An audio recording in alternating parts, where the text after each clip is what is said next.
बिस्मिल्लाहिर्रहमानिर्रहीम। अस्सलाम वालेकुम नाज़रीन, आप यूट्यूब चैनल देख रहे हैं। मैं इमरान खान हूँ। नाज़रीन, अमेरिका ने कुछ ममालिक से जो मदद मांगी वहाँ से अब साफ इनकार आना शुरू हो गया। नेटो ने भी कोई मुस्बत जवाब नहीं दिया। नेटो में बहुत सारे ऐसे मुल्क हैं जिनको बराह रास्त डोनाल्ड ट्रंप ने नाम लेकर नहीं पुकारा, लेकिन उन लोगों ने अब जवाब देना शुरू कर दिया। ख़ास तौर पर जापान ने, ऑस्ट्रेलिया ने, इंग्लैंड ने, चीन ने और जर्मनी ने इनकार कर दिया। ये बड़े मुल्क हैं, ताकतवर मुल्क हैं। इन्होंने साफ कहा जनाब कि हम तो ये लड़ाई के अंदर नहीं आना चाहते और हम अपने बहरी जहाज़ नहीं भेजेंगे। इसमें जो जापान के वज़ीर दिफा हैं उनका स्टेटमेंट बड़ा अहम है।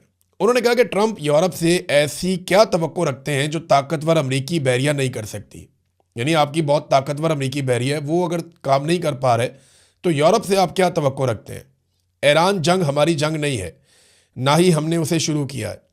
जंग में शामिल नहीं होंगे, ये जर्मन वज़ीर दिफा स्टेटमेंट दे चुके हैं और डोनाल्ड ट्रंप को ये दो टोक जवाब उन्होंने दिया है। ऑस्ट्रेलिया, आपको पता है, जापान, ऑस्ट्रेलिया और इंडिया और एक अमेरिका, ये चार मुल्क एक क्वाड के मेंबर हैं और ये इनका बहरिया का एक बड़ा ज़बरदस्त इत्तेहाद भी है। अब इसमें अमेरिका जंग लड़ रहा है। भारत ने अपने ऑयल टैंकर निकलवा लिए हैं सौदेबाजी करके ईरान के साथ, जबकि जापान ने इनकार कर दिया, ऑस्ट्रेलिया ने भी इनकार कर दिया। ये इस लड़ाई का हिस्सा नहीं बन रहे। ज़्यादातर मुल्क खामोश हैं, लेकिन जो मुल्क भी बोलता है, इंग्लैंड ने कहा कि वो इस लड़ाई का हिस्सा नहीं बनना चाहते। बरतानवी वज़ीर आज़म ने कहा कि ये मुश्किल सूरत हाल है और ये लड़ाई के ज़रिए से हल नहीं होगी, इसको बातचीत भी करनी पड़ेगी। और उन्होंने ये भी कहा कि तेल की कीमतों पर असरअंदाज हो रहा है मामला, महंगाई बढ़ेगी और इस सूरत हाल को हल होना चाहिए, लेकिन ये जंग आसान नहीं है, लड़ाई आसान नहीं है। फिर उन्होंने ये कहा वो इस लड़ाई का हिस्सा नहीं बनना चाहते। देखिए, बहुत सारे ममालिक का ना अमेरिका के ऊपर एतबार आहिस्ता आहिस्ता ख़त्म होता जा रहा है। डोनाल्ड ट्रंप एक आलमी किस्म की तन्हाई का शिकार हो रहे हैं जो उनकी सियासी शख्सियत को और उनके किरदार को डैमेज कर रहा है। अमेरिका में उन्हें बहुत बुरी तरह डैमेज हो रहा है। यानी अमेरिकन हमेशा से ये सोचते हैं कि वो दुनिया को लीड कर रहे हैं। जो भी अमेरिकन प्रेसिडेंट कहता है दुनिया पीछे चलना शुरू हो जाती है। लेकिन बड़े लंबे अरसे के बाद, बल्कि तारीख में हम पहली मरतबा देख रहे हैं, हालिया तारीख में, कि एक अमरीकी सदर है वो एक फ़ैसला करता है, पूरी दुनिया पीछे से निकल जाती है। तो अमेरिका के अंदर भी इस बात को बहुत मायूसी से देखा जा रहा है कि डोनाल्ड ट्रंप की शख्सियत की वजह से या उनके कारनामों की वजह से आज दुनिया अमेरिका के पीछे खड़ी नहीं हो रही। और ये बात अमेरिकन बहुत माइंड करेंगे। डोनाल्ड ट्रंप पॉलिटिकली बहुत बुरी तरह अमेरिका में डैमेज हुए हैं। अब इसमें पाकिस्तान और भारत जैसे ममालिक वो खामोशी से ईरान के साथ बातचीत करके अपने तेल के टैंकर निकलवा रहे हैं। अभी एक पाकिस्तानी टैंकर निकला तेल का, ये तफसीलात मैं आपके सामने रख देता हूँ। ये ब्लूमबर्ग की एक ताज़ा रिपोर्ट है और उसमें यह बताया गया कि खाम तेल से लदा हुआ एक ऑयल टैंकर आबनाए हुर्मुज़ को क्रॉस करके पाकिस्तान की तरफ रवाना हो गया। ब्लूमबर्ग ने आज पीर वाले दिन ये रिपोर्ट दी है और उसमें उन्होंने ये कहा कि जहाज़ों की नकलो हरकत को, उसका डाटा जो है उसको नोट किया जा रहा है और पाकिस्तान नेशनल शिपिंग कॉरपोरेशन के ज़ेरे कंट्रोल एक ऑयल टैंकर जिसको कराची जाना है, ये एतवार के रोज़ ख़तरात से भरपूर इलाकों का सफ़र करते हुए आबनाए हुर्मुज़ को अबूर कर गया। और ये अब जनाब पाकिस्तान के परचम बरदार ये टैंकर जो है ये अब पाकिस्तान की हदूद के अंदर दाखिल हो जाएगा और ये पाकिस्तान को तेल मिल गया। यानी आप अंदाज़ा करें कि पाकिस्तान ने भी ईरान से बात करके अपना तेल मंगवा लिया, भारत ने भी ये कर लिया, बांग्लादेश ने भी ये कर लिया, वियतनाम ने तो इमदाद भिजवा दी ईरान को, उनका तेल भी चला जाएगा।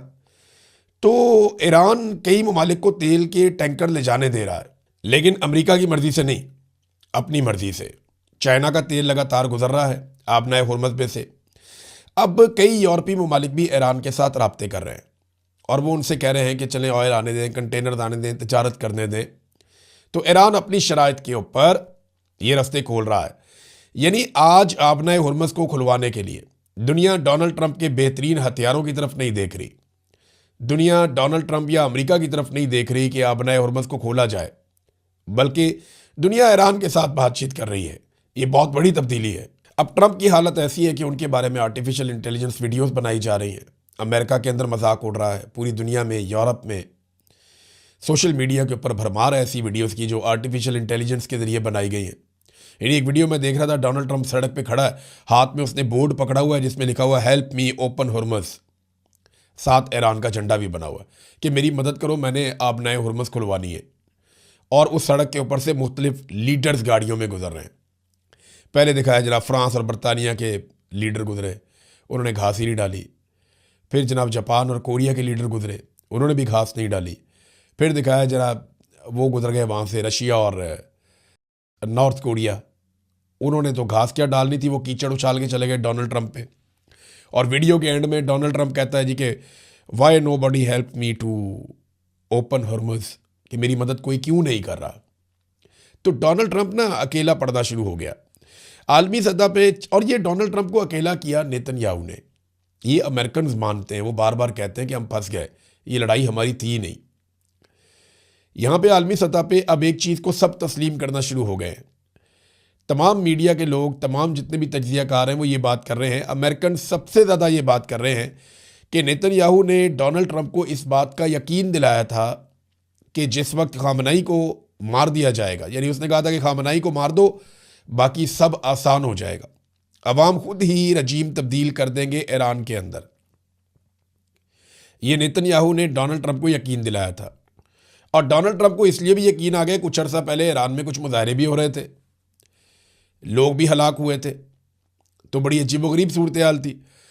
तो अब आयतुल्लाह खामनाई को शहीद करने के बाद 3 हफ्ते होने वाले हैं, और इन 3 हफ्तों में आयतुल्लाह खामनाई के बाद जिस ईरान ने बिखरना था, जहाँ पे रजीम तब्दील होना था, जहाँ पे अवाम ने सड़कों पे आ जाना था, वहाँ पे अवाम आयतुल्लाह खामनाई के हक़ में सड़कों पे आ गए। और इसके अलावा अब तक ईरान कोई 1200 से ज़्यादा मिसाइल दाग चुका है उस इंसिडेंट के बाद, और 3000 से ज़ायद, लगभग 3300 से ज़ायद ड्रोन भी ईरान ने मारे हैं पूरे रीजन में, ख़ासतौर पे इसराइल पे और अमरीकी अड्डों पे। तो जिस एक इंसिडेंट के बाद नेतन्याहू ने ये वादा किया था और दावा किया था कि खामनाई को मार दो सब कंट्रोल में आ जाएगा, खामनाई की शहादत के बाद सब कुछ कंट्रोल से निकल गया। तो अमेरिका की और नेतन्याहू की असेसमेंट गलत थी, और नेतन्याहू ने अमेरिका को फंसा दिया एक दलदल के अंदर, जहाँ से अमेरिका ये चाहता है या तो वो बाहर आ जाए या बाकी लोग भी अमेरिका के साथ उसके अंदर फंस जाएं। अब नेतन्याहू की एक नई वीडियो आई थी, वो आपने देखी होगी, कॉफ़ी शॉप के अंदर कॉफ़ी पकड़ के कॉफ़ी पीते हुए अपनी उंगलियां भी चेक करवा रहा है कि मेरी उंगलियां 6 नहीं हैं, 5 हैं। तो क्या वो वीडियो ठीक है? तो आर्टिफिशियल इंटेलिजेंस का जो टूल है ग्रॉक, उसमें जब डाला गया तो उसने बताया ये डीप फेक है। एनडीटीवी ने इसको रिपोर्ट किया है, और वो ये बताते हैं कि Israeli prime minister Netanyahu's new video under scrutiny, यानी नई वीडियो जो है वो भी स्क्रूटनी में आ गई है। और ग्रॉक ने कहा कि ये डीप फेक है। बहुत सारे लोगों ने इस तरह की और बहुत सारी वीडियोस बनाई है। तो नेतन्याहू गया किधर? कुछ लोग ये दावा करते हैं कि वो यूरोप के एक मुल्क में छुपा हुआ है, और दावे में ये कहा जाता है कि शायद जर्मनी में कहीं छुपा हुआ है। कुछ लोग ये दावा करते हैं कि वो हवाई जहाज़ के अंदर ट्रैवल करता रहता है या अमेरिका चला गया है। और कुछ सोर्सेज ये कहते हैं कि वो इसराइल के अंदर ही किसी बड़े खुफिया बंकर के अंदर मौजूद है। जबकि बाद लोगों का ये मानना है कि नेतन्याहू के घर के ऊपर जो अटैक हुआ था उसमें वो मारा गया, और कुछ इतलात ये कहती हैं कि वो शदीद ज़ख्मी है, उसका इलाज चल रहा है। अब आप कुछ कह नहीं सकते कि बेंजामिन नेतन्याहू गया कहाँ पे, लेकिन जो वीडियोस उसकी मंजर-ए-आम पे आ रही हैं, उन वीडियोस पे ये इल्ज़ाम लगाया जाता है कि ये तमाम वीडियोस आर्टिफिशियल इंटेलिजेंस की हैं, ये वीडियोस ठीक नहीं है। ईरान ने नाज़रीन एक वार्निंग जारी की है, और ईरान ने यह बताया कि अमरीकी तैयारा बरदार जो जहाज़ है, ये मैं अभी आपको बताता हूँ कि जो तैयारा बरदार जहाज़ है या जो बहरी बेड़े थे अमेरिका के, इनकी अहमियत कम हुई है या बढ़ गई है दुनिया में। बहुत सारे हथियार ऑब्सलीट हो जाते हैं ना, यानी वो हथियार माजी में बड़े कारआमद थे और आज के दौर में नाकारा हो जाते हैं, क्योंकि उनके मुकाबले में ऐसी चीज़ें बन गई हैं कि जहाँ पे वो हथियार सिर्फ बोझ बनकर रह जाते हैं। तो ईरान ने कहा कि अमरीकी तैयारा बरदार बेड़ा जो है उसको मदद फराहम करने वाली ज़मीनी जितनी भी फैसिलिटीज़ हैं या तनसीबात हैं उनको अब हम निशाना बनाएंगे। और ये जो तैयारा बरदार बेड़ा है इसका नाम है USS जेरल्ड आर फोर्ड। इससे मुताल्लिक ईरान ने आइडेंटिफाई किया है कुछ अरब मुल्कों में तनसीबात हैं जो इसको फैसिलिटेट कर रही है, और वो कहते हैं कम्युनिकेशन में हो सकता है, रेडार में हो सकता है, हथियारों के इस्तेमाल में हो सकता है, कमांड एंड कंट्रोल सेंटर हो सकता है, या वहाँ पे इसकी रीफ्यूलिंग वगैरह की चीज़ें हो सकती हैं। लेकिन जो भी है वो कहते हैं जी हम उसको निशाना बनाएंगे, और पहले से उन्होंने खबरदार किया कि वो ये करने जा रहे हैं। नाज़रीन, ईरानी वज़ीर ख़ारजा ने पाकिस्तान का शुक्रिया अदा किया है, ये इंपॉर्टेंट है। ईरानी वज़ीर ख़ारजा ने पाकिस्तान का शुक्रिया अदा करते हुए क्या कहा, ये मैं आपको पढ़ के सुना देता हूँ। उन्होंने उर्दू में ट्वीट किया, नॉर्मली वो जो ट्वीट करते हैं वो फ़ारसी में करते हैं। उन्होंने कहा ये बाबरकत इलाही और रूहानी दिनों में और घड़ियों में मैं हुकूमत और अवाम पाकिस्तान का तहे दिल से शुक्रिया अदा करता हूँ कि उन्होंने अमरीका और सेहूनी रजीम की जारहियत के मुकाबले में अवाम और हुकूमत इस्लामी जमहूरिया ईरान के साथ अपनी यकजहती और हमायत का भरपूर इजहार किया। देखिए, ईरान की ये बड़ी कामयाबी है कि अगर इंडिया और पाकिस्तान इस लड़ाई के अंदर ना उतरे, और डोनाल्ड ट्रंप की ये बड़ी कामयाबी होगी कि किसी तरह भी इंडिया और पाकिस्तान इस लड़ाई में उतर जाएं। अब आलमी सतह पे बार बार एक खबर चलाई जाती है, अभी दोबारा से न्यूयॉर्क टाइम्स ने ये दावा किया है कि मोहम्मद बिन सलमान ने अमेरिका को ये बार बार कहा कि आप अटैक करें ईरान के ऊपर और ज़्यादा भरपूर अटैक करें। यानी वाइट हाउस के हुकाम के हवाले से न्यूयॉर्क टाइम की रिपोर्ट के मुताबिक सदर ट्रंप जंग के दौरान सऊदी वली अहद मोहम्मद बिन सलमान के साथ बार बार राब्ते में हैं, और कई हुकाम ने न्यूयॉर्क टाइम को बताया कि मोहम्मद बिन सलमान डोनाल्ड ट्रंप पर जोर दे रहे हैं कि वो ईरान पर सख्त हमले जारी रखें। वाशिंगटन पोस्ट ने पहले रिपोर्ट किया था कि सऊदी अरब और इसराइली हुकाम ने जंग शुरू होने से हफ्तों कबल निजी तौर पर ट्रंप पर ईरान पर फौजी हमले करने के लिए दबाव डाला था। अब ये खबर दोबारा से छाप दी गई है, पहले वाशिंगटन पोस्ट में और अब ये न्यूयॉर्क टाइम में। तो क्या ये बात दुरुस्त है कि मोहम्मद बिन सलमान डोनाल्ड ट्रंप को कह रहे हैं कि और मारो ईरान को, और मारो ईरान को? मुझे लगता है इससे पहले जो खबर आई थी उस पर सऊदी अरब की जानिब से तरदीद की गई थी, और सऊदी अरब ने साफ कहा था कि वाशिंगटन पोस्ट की खबर ठीक नहीं है। हमने अमेरिका को मना किया था कि जंग शुरू करने की बजाय मुज़ाकरात करें, और अब एक मरतबा फिर वही इल्ज़ाम दोहराया गया न्यूयॉर्क टाइम्स की रिपोर्ट के अंदर। तो ये तो मोहम्मद बिन सलमान और उनकी टीम जो है वो बता सकते हैं, उन्होंने पहले तरदीद की है, और हो सकता है वो इसकी भी तरदीद करें कि जंग होने के बाद से लेकर अब तक हमने नहीं कहा कि ईरान को बार बार मारो। लेकिन देखिए, ये अमेरिकन मीडिया हिस्सा होता है लड़ाई का, एक मीडिया वॉर भी साथ साथ चलती है। मैंने आपसे पहले कहा था कि जब जंग हो जाए तो पहला कत्ल सच का हो जाता है।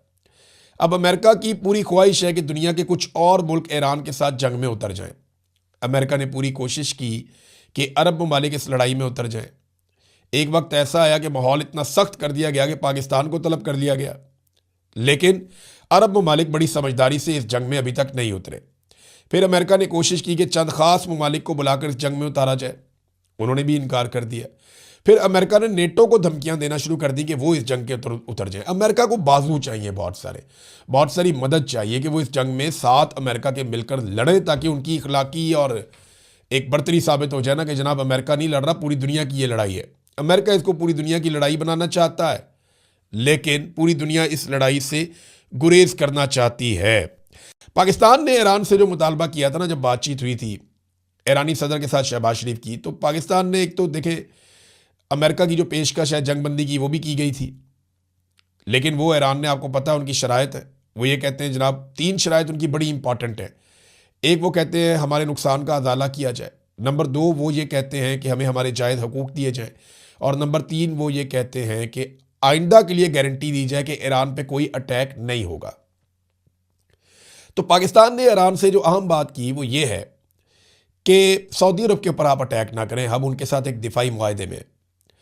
तो इस पे ईरान ने कहा जी हम सऊदी अरब के ऊपर बिल्कुल अटैक नहीं करेंगे अगर सऊदी अरब की सरजमीन से हमारे ऊपर अटैक नहीं होगा। तो उसके बाद सऊदी अरब ये कह रहा है कि हम कोई अटैक नहीं होने दे रहे। अब ईरान की जानिब से ये स्टेटमेंट आया बार बार कि हम क्यों सऊदी अरब पर अटैक करेंगे, हमने तो पाकिस्तान को कह दिया था कि सऊदी सरजमीन से हमारे पे अटैक नहीं होगा, तो हम सऊदी अरब पे अटैक नहीं करेंगे। अब ये जो हमले सऊदी अरब में कुछ ऐसी जगहों पे हो रहे हैं जो फौजी तनसीबात नहीं हैं, वो ईरान कहता है जी हम नहीं कर रहे, वो हमले कोई और कर रहा है। और सऊदी अरब को ईरान ने ये ऑफ़र किया कि आप इसकी इंक्वायरी करवा लें, आप इसकी तहकीकात करवाएं और पता करें कि ये मिसाइल और बम आ किधर से रहे हैं, हम ये बिल्कुल नहीं मार रहे। ये बात ईरान ने साफ की है। नाज़रीन, डोनाल्ड ट्रंप की वादा खिलाफी के ऊपर एक बड़ी ज़बरदस्त खबर आई है, वो खबर मैं आपके साथ शेयर करता हूँ। ये साबिक CIA एहलकार है लॉरी जॉनसन, ये CIA के साबिक ऑफिसर है। इन्होंने एक बहुत बड़ा दावा कर दिया है और बहुत बड़ा इंकशाफ कर दिया है। इन्होंने कहा कि जब वेनेजुएला के सदर को उठाया गया, मादुरो को वेनेजुएला में से रात के आखिरी पहर में अमेरिकन फोर्सेस गई, उन्होंने जाके उठा लिया, तो वो ऐसे नहीं हुआ था। मादुरो को उठाने में जो मदद की थी वो उसके ड्राइवर ने और जो उसके चंद करीबी गार्ड्स हैं उन्होंने मदद की थी कि अमेरिका इनको उठाकर ले जाए, और उसके बदले में वादा किया गया था कि 50 मिलियन यानी 5 करोड़ अमेरिकी डॉलर दिए जाएंगे। अब ये वाकया जब हो गया, जब ड्राइवर ने भी मदद कर दी और गार्ड्स ने भी मदद कर दी, तो उसके बाद डोनाल्ड ट्रंप और उनकी हुकूमत मुकर गई और उन्होंने किसी किस्म की इनामी रकम नहीं दी। इस बात के ऊपर बड़ा रोला पड़ा हुआ है और लोग इसको ऐसे देख रहे हैं कि अमेरिका ने वादा किया था कि 5 करोड़ अमेरिकी डॉलर्स दिए जाएंगे उन्हें जो मदद करेंगे मादुरो को पकड़वाने में, और जब मदद की ड्राइवर ने और गार्ड्स ने तो उन्हें कोई पैसा नहीं दिया गया। नाजरीन, अमेरिकी और इसराइली जंगों की सूरत हाल इस वक्त यह है कि दुनिया के अंदर जो सबसे मकबूल लोग होते हैं वो एक्टर्स होते हैं, फनकार होते हैं, और ये पूरी दुनिया को जोड़ते हैं, इनकी मूवीज़ पूरी दुनिया में जाती है। ये स्पेन के एक बहुत बड़े एक्टर हैं जिन्होंने ऑस्कर अवार्ड भी जीता हुआ है। हायर बर्देन ये इनका नाम है, हायर बर्देन इनका नाम है।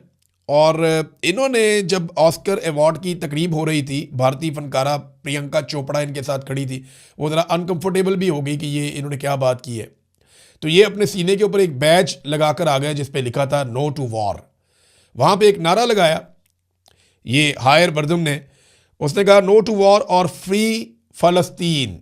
इसके ऊपर पूरा हॉल जो है वो तालियों से और शोर से गूंज उठा। यानी ऑस्कर अवार्ड जहाँ पे सारी दुनिया की जो अदाकारों की क्रीम है वो इकट्ठी होती है। ये 98th अवार्ड्स हैं जो हो रहे हैं, 2 साल के बाद जो 100 हो जाएंगे पूरे। तो वहाँ पे जितना शोर मचा है, इसका मतलब ये है कि पूरी दुनिया की जो फनकार बरादरी है या जो लोग प्रोडक्शन की दुनिया में रहते हैं वो सारे इस बात में बिलीव करते हैं कि फ़लस्तीन को आज़ाद किया जाए और जंग बंद की जाए। तो जंग के खिलाफ जो है पूरी दुनिया एक तरफ इकट्ठी हो रही है। नाज़रीन, ईरान की जानिब से एक बड़ा इंटरेस्टिंग स्टेटमेंट भी आया।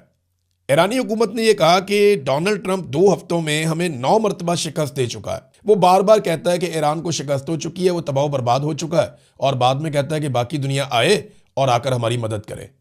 यानी अगर ईरान को शिकस्त हो गई है, वो तबाह बर्बाद हो गया है, तो फिर आप आबनाए हुर्मत को खोलें और दुनिया को नॉर्मलाइज करें।